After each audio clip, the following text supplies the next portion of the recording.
Alors, aujourd'hui, j'ai envie de vous parler un peu d'autisme. Ouais, on change un petit peu de registre.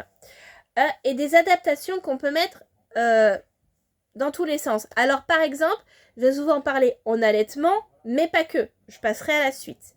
Il y a plein de choses que j'ai mis en place quand j'étais donc maman allaitante au tout début. Je le suis toujours, hein, mais voilà.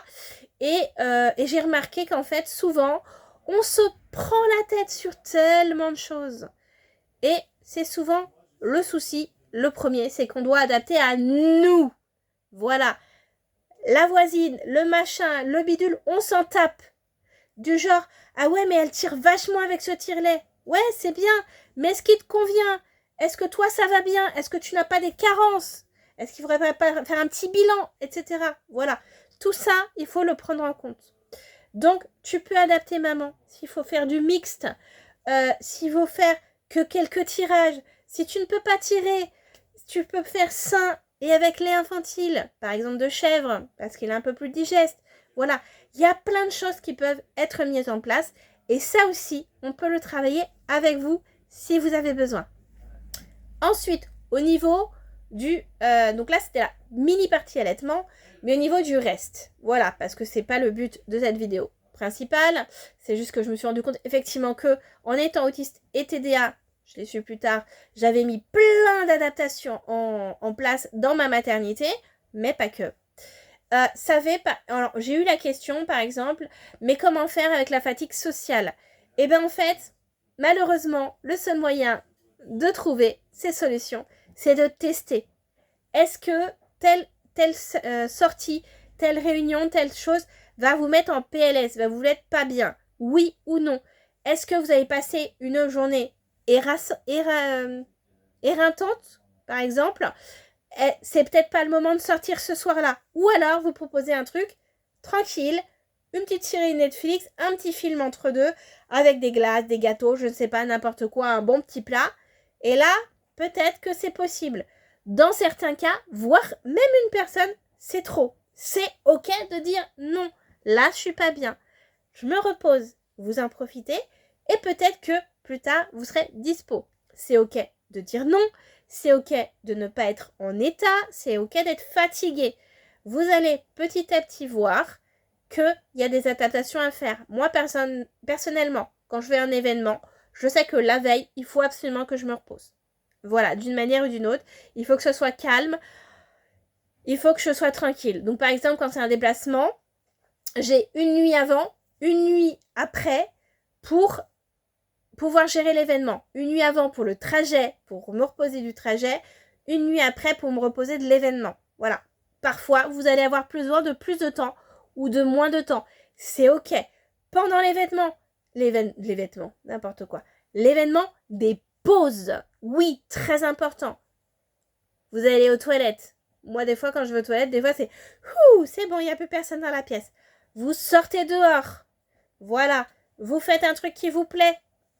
Mais vous avez le droit, en fait, de faire des pauses. Et c'est ça qui va vous permettre, finalement, de durer peut-être un peu plus longtemps. Ou de décider que, là, l'événement, ça y est, vous avez eu votre dose. Vous avez passé un bon moment. Vous partez. C'est ok aussi de s'adapter et de se protéger. Voilà. Il faut savoir que quand on découvre son diagnostic, même si on avait des doutes, on ne sait pas encore comment on fonctionne. Et on fonctionne tous différemment. Étant autiste, étant TDA, étant les deux, avoir une maladie chronique, etc. Et petit à petit, vous allez savoir ce que vous pouvez gérer, ce que vous ne pouvez pas gérer, ce que vous pouvez gérer en adaptant, etc. Et c'est totalement ok. Voilà. Vous n'êtes pas obligé d'être hyper sociable, même si vous l'êtes. Si ça va pas, ça va pas. Moi, personnellement, malheureusement, il y a des fois où je vais abuser un petit peu. Et là, je vais me dire, ouh, j'aurais dû me reposer peut-être. Et il y a des fois, on est tellement content. On passe un bon moment. Et effectivement, le soir, il n'y a plus personne. C'est ok. Le lendemain, petite sieste. Non, les siestes, elles sont pas que pour les gosses. Vous avez droit de faire des siestes. Moi, personnellement, j'en fais régulièrement. C'est-à-dire que les petits moments où vous me voyez au taquet, la réalité, c'est que je fais une sieste derrière potentiellement. Couverture lestée, petit chocolat, petit gâteau, un petit truc qui me fait plaisir, des coloriages, peu importe ce qui vous fait du bien, ce qui vous recharge. Voilà. Trouvez une petite activité ou plusieurs différentes parce que selon les moments, on n'a pas envie de faire la même. Et on décharge, on est tranquille, etc. Voilà.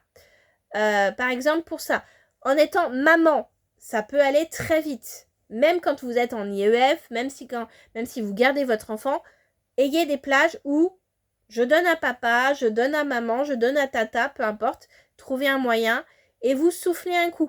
Et vous allez dehors, même pour 5 minutes si c'est tout ce que vous pouvez faire. Et vous revenez. Ou les enfants sont là et vous soufflez tranquillement. Ma petite méthode, par exemple, quand vraiment je suis éclatée, c'est qu'en fait, je m'installe, je vais bosser ou pas, hein, je vais être tranquille sur mon lit et mon fils va faire sa vie. Quand il a besoin d'un câlin, une tétée ou quoi que ce soit, il vient me voir, il n'y a pas de souci, on fait un gros bisou, etc. Et puis, je lui propose les jouets qu'il préfère, etc. Je lui mets des choses en place et il se débrouille, il fait sa vie. Et du coup, moi, je peux me reposer pendant ce temps-là. Et s'il a besoin de moi, il le fait. Il arrive tous les deux. Par exemple, moi, j'ai instauré le mercredi. C'est-à-dire que le mercredi, c'est pour mon fils. Et c'est une journée, en fait, où on ne fait rien de ce qu'on n'a pas envie de faire.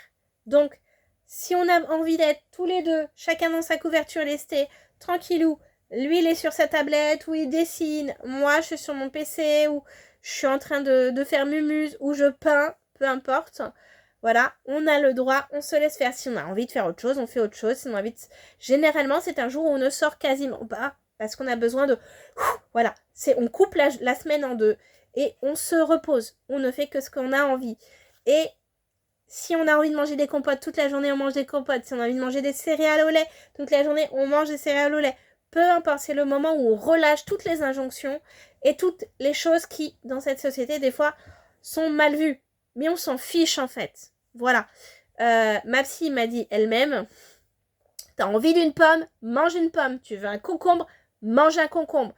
Tu veux manger un plat, une raclette, tu manges une raclette. Parce que souvent, on se met plein d'injonctions, et encore plus en tant qu'autiste et TDA.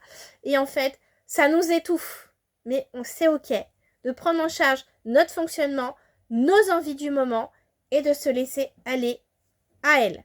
Donc, on est fatigué, on a besoin de dormir, on le fait, on n'arrive pas, parce que ça arrive, le cerveau, il est en pleine ébullition. On s'installe sous sa petite couverture lestée. On se prépare un petit truc sympa, un petit thé, une petite tisane. Moi, personnellement, je suis très tisane au lait. Un petit lait au chocolat, un petit café, peu importe.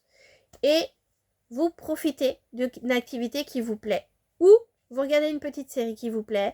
Ou, dans les cas de grosse surcharge, une série que vous connaissez par cœur, mais qui vous fait du bien, etc. Voilà. C'est ok de prendre soin de soi. C'est ok d'adapter. Et vous allez voir, les enfants comprennent très bien. Parce qu'en fait, vous allez adapter la façon de jouer avec eux. Vous allez adapter la façon, en fait, de faire des choses avec eux qui va être différente d'autres mamans qui ont la pêche. Mais c'est ok. Et sachez que ce n'est pas juste pour les personnes atypiques. Toute maman a besoin de souffler de temps en temps. Peu importe sa situation. Voilà. Vous avez le droit d'être crevé. Vous avez le droit de prendre soin de soi. Et des fois, il ne faut pas grand-chose. Et ça peut être plein de choses. Faire un petit masque, faire une petite routine, se maquiller, sortir dehors, etc. Voilà. Aérez-vous. Moi, des fois, il m'arrive. Bon, là, il fait moche, hein, je fais moins. Je vais juste dans mon jardin, je me plante devant la porte. Je respire un bon coup, je regarde les étoiles, je reviens. Il n'y a pas les étoiles, j'écoute les petits oiseaux, etc. Bref, et je reviens. Voilà, on a besoin de s'octroyer ces pauses. Il y a aussi des petites méditations qui peuvent vous aider aussi. Il y a plein de choses qui peuvent se faire via, par exemple, il y a des psys qui sont formés à ça, de l'auto-apaisement, etc. Voilà, n'hésitez pas. Mais tout est adaptable. Et tous les principes qui vous enferment dans une spirale où vous allez être crevé, vous les jetez. Non, le ménage n'a pas à être fait tout le temps. Non, tu n'es pas obligé de le faire. Tu peux acheter un aspirateur robot. Et en ce moment, il y en a des moins chers. Le Black Friday arrive. Et vous pouvez aussi payer en plusieurs fois. Ça va pas vous tuer. Ça va juste vous permettre de vous soulager.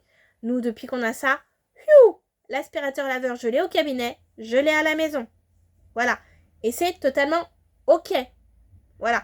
Faites en fonction de vos ressources du moment et prenez soin de vous, que vous soyez maman ou pas. Et les papas, ils ont toute leur place aussi.